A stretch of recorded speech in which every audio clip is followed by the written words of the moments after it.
Bienvenido. Vamos a resolver este problema que se planteó en la clase de consulta de Claudia y Edith. Un cilindro aislado se divide en dos partes, de 1 metro cúbico cada una, por medio de un pistón que inicialmente se encuentra fijo, como se muestra en la figura.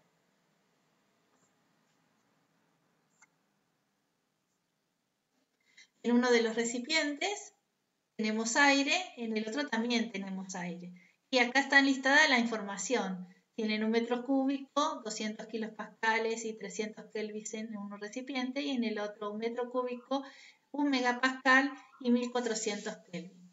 El lado A contiene aire y el lado B también. El pistón se deja libre y se conduce el calor de modo que el aire adquiere una temperatura uniforme, temperatura de A final es igual a la temperatura de B final. Determine para cada compartimento la masa, la temperatura, la presión y el volumen final. Bueno, entonces la pregunta que nos dice que el estado final, para cada compartimento tenemos que hallar la masa, la temperatura, la presión y el volumen para cada compartimento, nos está diciendo que del estado final de cada compartimento no sabemos exactamente nada o lo tenemos que averiguar todo. Eso nos requiere que hacer un diagrama de presión-volumen no nos ayude mucho porque justamente nos faltan todo. Ahora veamos qué pasa. Cada recipiente es cerrado, por supuesto. Por lo tanto, la masa de A en el estado inicial va a ser igual a la masa de A en el estado final, o sea, la masa de A. Y lo mismo va a pasar con la masa de B, porque no se va a perder ni se va a ganar nada de masa, ni siquiera se van a mezclar. Eso es importante. O sea, la primera de las preguntas ya la sabemos. ¿Cómo calcular las masas de A y de B? Sabemos cómo también. Y tenemos todas las condiciones para hallarla.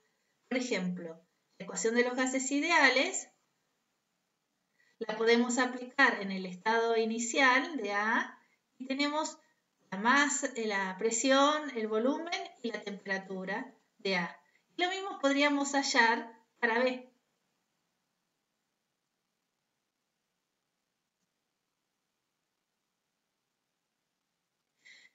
Les sugiero que no hacer más detalle con esto y seguir entendiendo el problema para no perder tiempo con algo que es bastante sencillo de calcular.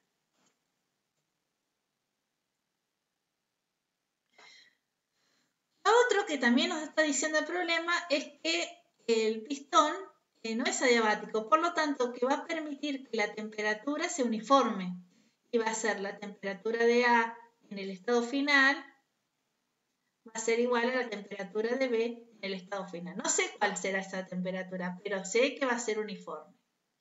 Obviamente, como el recipiente también es cerrado, el volumen de A final más el volumen de B final es igual a 2 metros cúbicos porque inicialmente era 1 más 1, no queda otra. Obviamente este recipiente va a expandirse, ¿no? El B va a ser mayor su volumen y se va a comprimir el A, de forma tal que va a disminuir el volumen. Eso es lógico que va a suceder y es lo que esperamos.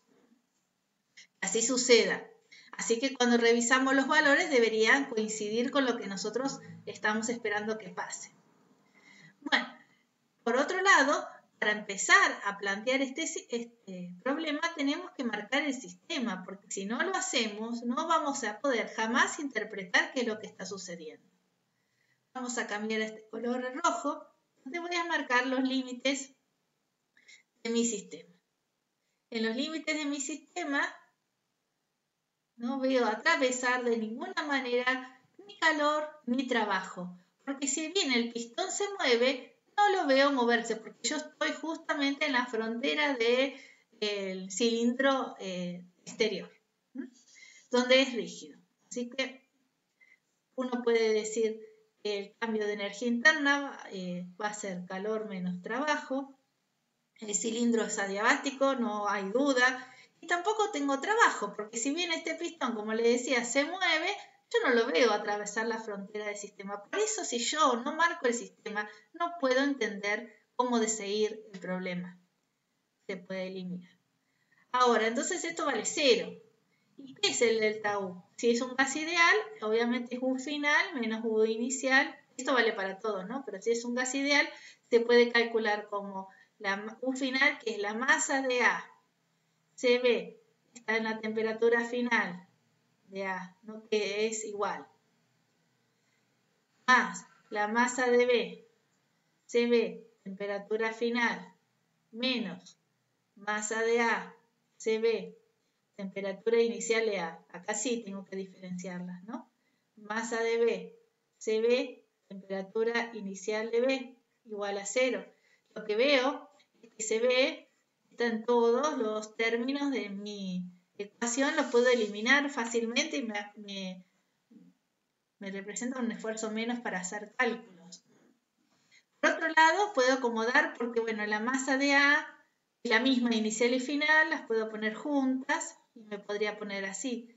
Masa de A, T final, menos T inicial de A, si quiero, también puede ser más masa de B, T inicial, T final, menos T inicial de B. También podría haber hecho esto y estaba bien, no tenía ningún... Pero les recomiendo esta forma porque me parece que es más fácil para no confundirse con las ecuaciones, ¿no? Entonces, tomar el U final y desarrollarlo. El U inicial y desarrollarlo. Total, no importa la referencia, no importa nada porque al fin y al cabo voy a tener deltas, ¿eh? Bueno, pero vamos a borrar esto.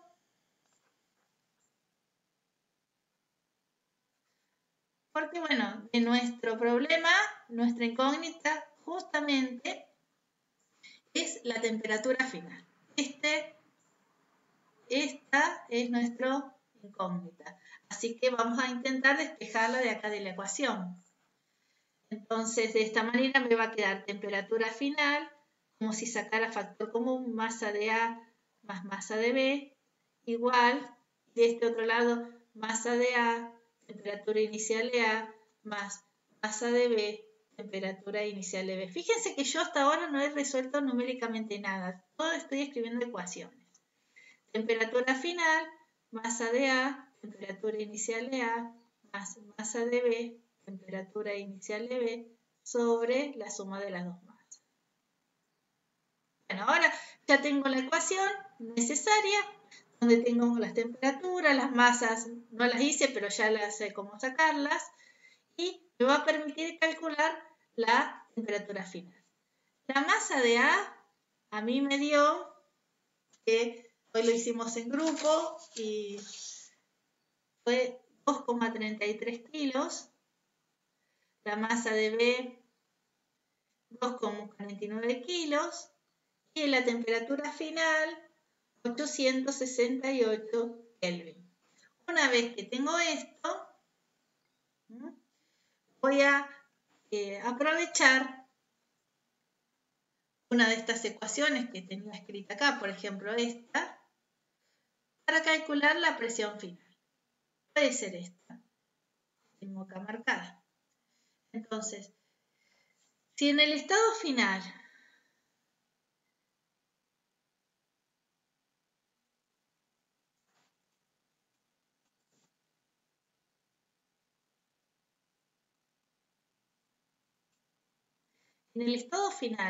tengo una ecuación de los gases para la masa de A, donde conozco la temperatura final, la masa de A, la presión final no la conozco y el volumen final tampoco. Y tengo otra misma expresión para la masa de B,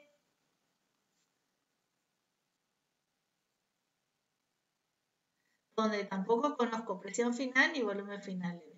Yo puedo plantear cualquiera de estas dos ecuaciones, que la presión final es igual en los dos casos y podría igualar estas dos ecuaciones, por ejemplo.